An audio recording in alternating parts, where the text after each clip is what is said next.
अजितदादांनी काकांची घेतलेली भेट कौटुंबिक होती असं पार्थ पवारांसह युगेंद्र पवार आणि रोहित पवारांनीही म्हटलंय. मला शुभेच्छा दिल्या वाढदिवसासाठी. तेवढी भेट झाली, चांगली भेट झाली. सगळे नेते देखील तुमच्या पक्षाचे होते. प्रफुल्ल पटेल, सुनील तटकरे हो, देखील हो. आणि सुनेत्रा वहिनी देखील सोबत होत्या. हो, सगळं चांगलं होतं. फॅमिलीसारखं आम्ही भेटलो.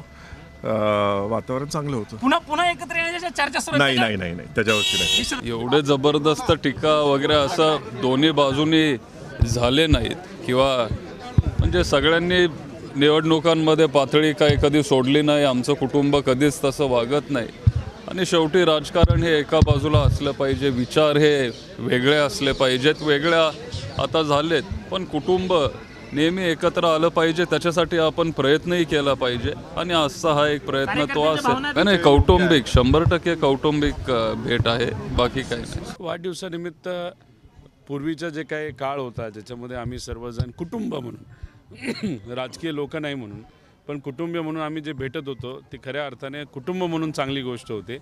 काही प्रमाणात इलेक्शनच्या काळामध्ये भेटता आलं नव्हतं. आता इलेक्शन संपलेलं आहे आणि याच्यात कौटुंबिक संबंध जपण्याची जबाबदारी जर आधीच्या पिढीने तिथं घेतली असेल ती चांगली स्वागत करण्यासाठी